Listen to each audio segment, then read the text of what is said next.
Good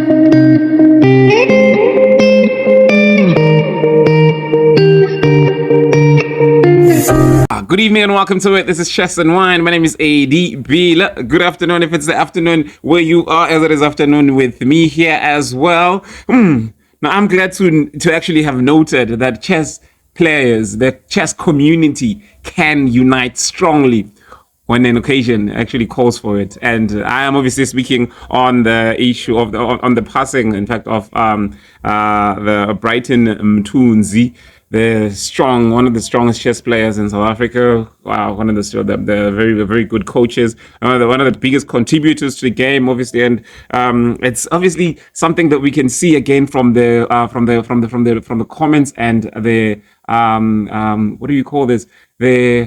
What do we call this? Whew, my goodness, why is this word running from me?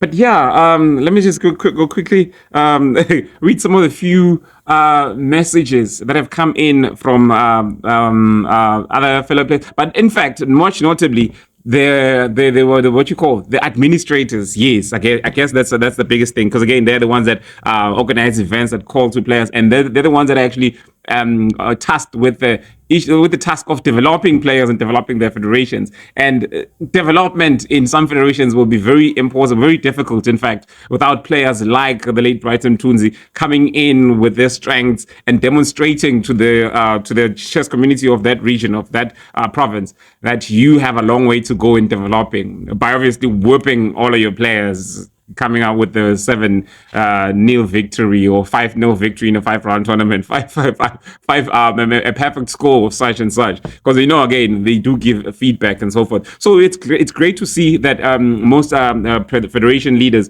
were actually appreciative of such efforts. We can see that obviously through the letters that they've written. Some of them have written letters, and again with some of the contributions. Because again, chess players, the whole chess community came through to make some very generous contributions in ensuring that they also assist in the send off of this now our legendary player.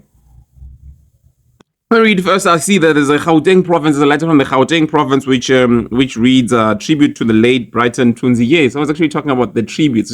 It's actually it's from the tributes. The messages are tributes, and the messages coming in from everyone. So yeah, notably here as the one from the Gauteng province, which says, "We are deeply saddened to hear about the passing of Brighton Mthunzi, a cherished member of our chess community. Brighton was not only a formidable player, but also a wonderful friend, mentor, and coach to many within our chess community and across South Africa. His contributions to the game and our lives were immeasurable, and his absence will be profoundly felt. As we mourn this great loss, we extend our heartfelt condolences to Brighton's family, friends, and all who knew him. May his legacy continue to inspire us all. Rest in peace, Brighton. We will always remember you." That is signed by the president of Gauteng Chess, Mr. Vicky Magu. I see also there's another comment here from. This is actually from Andrew Smith, apparently former president of Eguruleni Chess, and he says, "I had the privilege to have him as one of our coaches when I was the president of Eguruleni Chess. He then became my son's coach and helped Devon to become South Africa under-14 champion. I always said that this young man was one of the best coaches I had the honor of working with.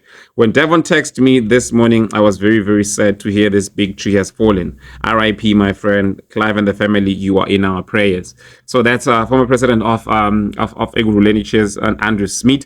Devon Smith's father. We know Devon Smith is also one of the top juniors in the country. And also there's a comment from Bojana Chess Federation, also saying, "Brighton was a man. What a player. Brighton, what a man, what a player. We always made a big hoo-ha whenever he visited our tournaments, and he was all game. Bojanala Chess Federation is fortunate to have known him. To Clive and the Mthunzi family, we are thinking of you."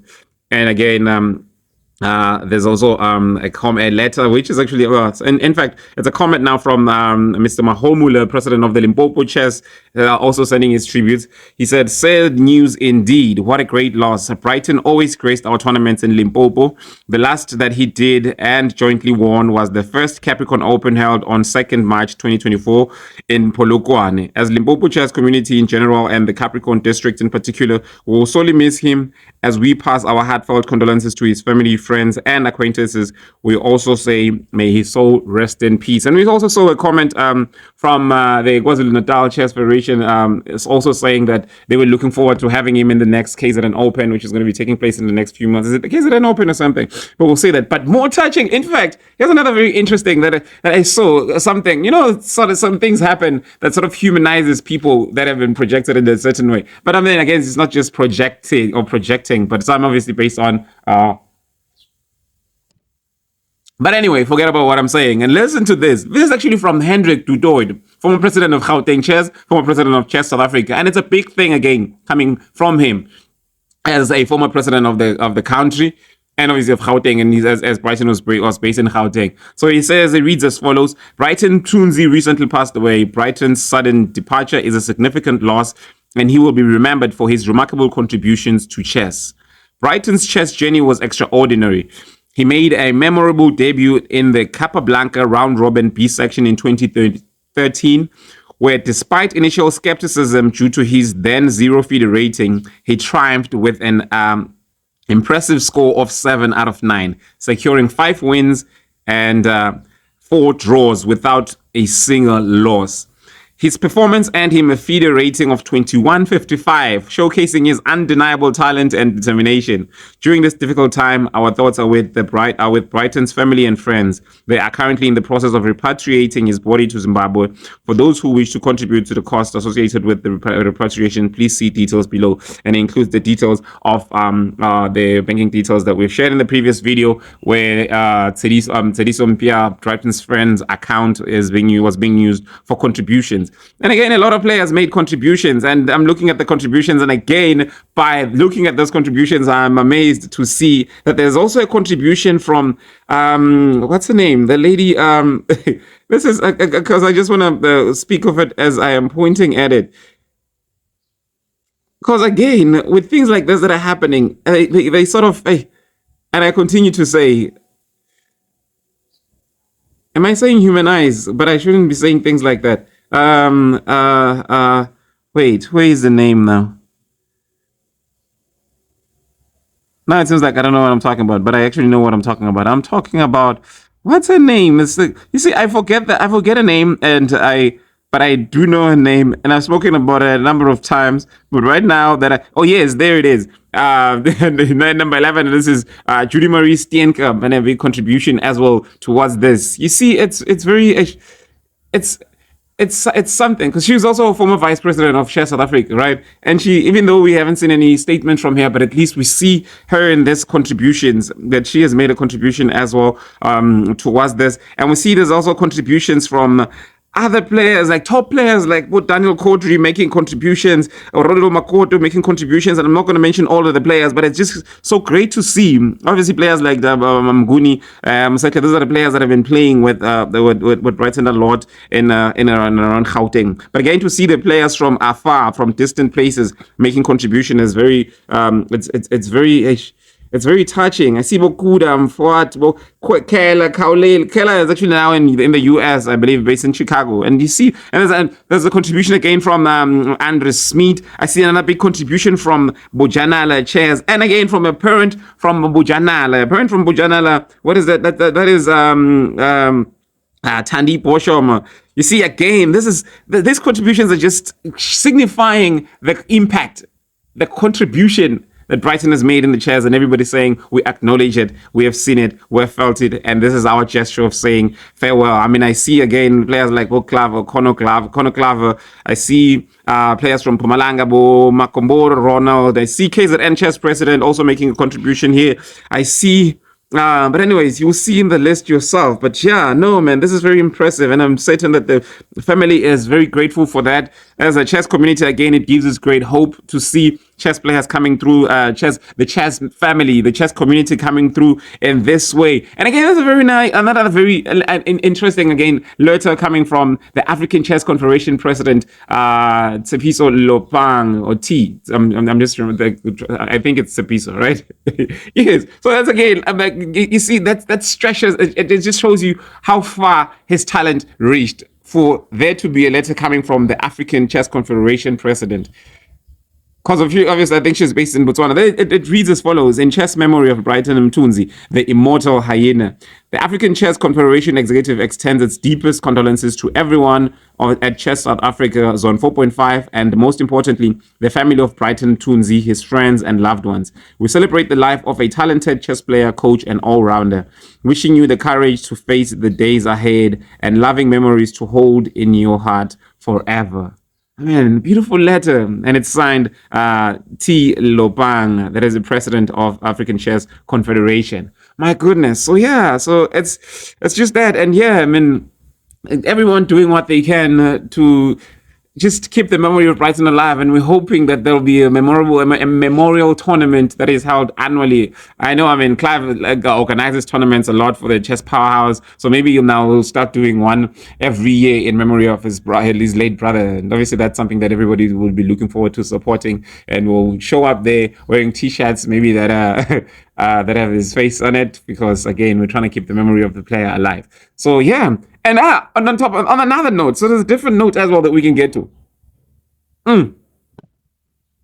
Interesting things happening. So while people are all going around fighting, squabbling for positions in provincial, regional, provincial, and national chess structures, it seems that clubs should be the new in thing. I mean, people should be trying to formulate clubs, and obviously organizing them properly and running to Lotto to apply for Lotto funding.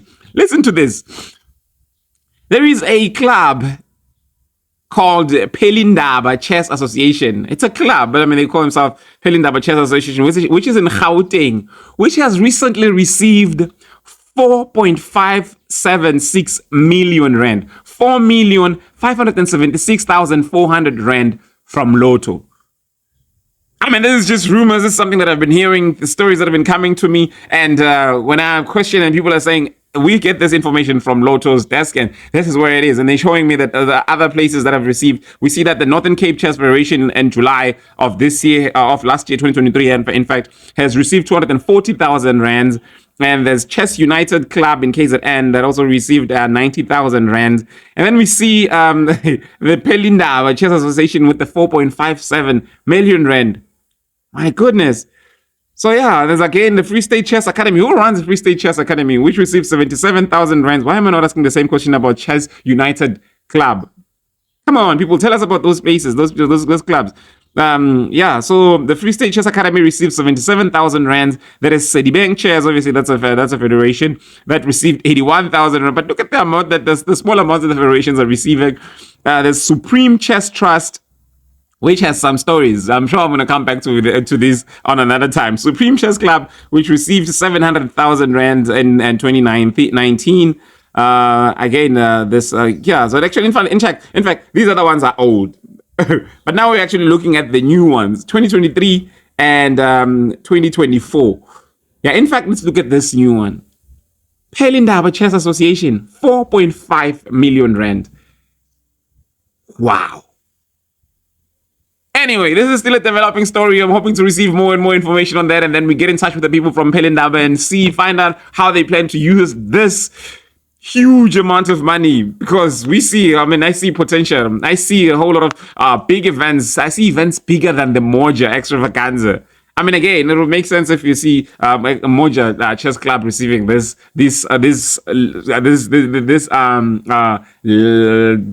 big funding from Lotto, other organizations, because we see what they're doing. But Pelindaba, we're still yet to see, because wow. Is this the first time again? Let me see if this was the first time they received something. Oh no. So yeah, again in 2020. Yep, yes, in 2020, Pelindaba received 85,000 rands from Lotto. So obviously, this is not the first time that they receive funding.